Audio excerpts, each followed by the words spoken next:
Welcome to time 24x7 TV. తిరుపతిలో ప్రముఖ fast food chain కేఎఫ్సీకి సంబంధించిన ఓ ఘటన సోషల్ మీడియాలో వైరల్ గా మారింది. కస్టమర్లు కొనుగోలు చేసిన చికెన్ నాణ్యతపై అభ్యంతరాలు వ్యక్తం చేయడంతో ఆహార భద్రతపై మరోసారి చర్చ మొదలైంది. ఈ ఘటన స్థానికంగా కలకలం రేపుతోంది.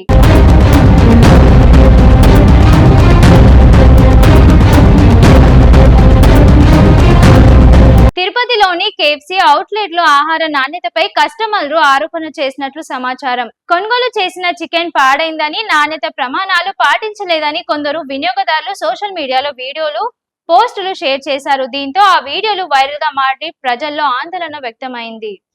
ఇక ఈ ఘటనపై సంబంధిత అధికారులు దృష్టి సారించినట్లు తెలుస్తోంది.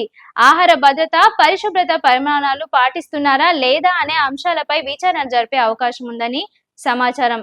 అయితే ఈ ఘటనకు సంబంధించిన అధికారిక నివేదిక లేదా పూర్తి వివరాలు ఇంకా రావాల్సి ఉంది. వినియోగదారుల ఆరోగ్యం విషయంలో ఎలాంటి నిర్లక్ష్యం ఉండకూడదని, ఆహార సంస్థల నాణ్యత ప్రమాణాలను ఖచ్చితంగా పాటించాలని ప్రజలు కోరుకుంటున్నారు. ఇక తిరుపతిలో కేఎఫ్సీ ఫుడ్ క్వాలిటీపై వచ్చిన ఆరోపణలు ప్రస్తుతం చర్చనీయాంశంగా మారాయి.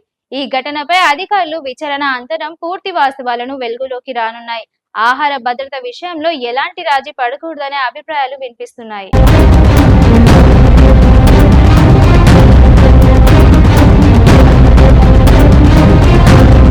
ఇంతవరకు ఉన్న అప్డేట్స్ అయితే ఇవి. మరిన్ని లేటెస్ట్ అప్డేట్స్ తో మళ్ళీ కలుద్దాం. అంతవరకు చూస్తూనే ఉండండి టైమ్ 24x7 టీవీ. షేర్ చేయండి, లైక్ చేయండి, సబ్స్క్రైబ్ చేయండి. మరిన్ని వీడియోల కోసం బెల్ సింబల్ పై క్లిక్ చేయండి.